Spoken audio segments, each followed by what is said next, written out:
rules were. People on both sides knew how to play the rules before the game started. Not getting somewhere in the process and saying, well, you don't think it's going to benefit you, so you try to go around the Constitution. Mm-hmm. That's not how our system works. It's gotten out of hand. And so President Trump has called this out.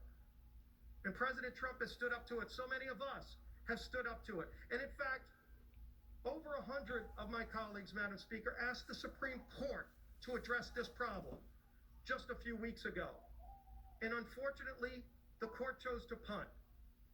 They didn't answer one way or the other. Yeah. They didn't want to get in the middle of this discussion.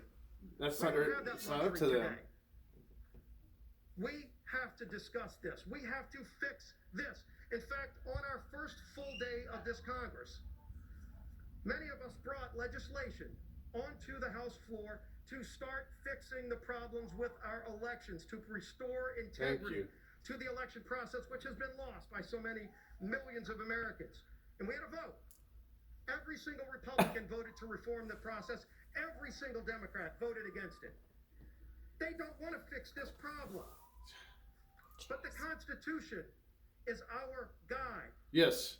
And it's time we That's start what you fought following for. the Constitution. Yes. It's time we get back to what our founding fathers said is the process Thank for you. selecting electors. That's the legislatures. In public That's just bugging me view, though. He needs to pull up his not mask. behind closed doors, not smoke-filled rooms. Yeah. I Yeah. mean, I agree with everything he's saying. Yeah. Just fucking pull your mask up, please. Let's get back to rules Sorry. of law and follow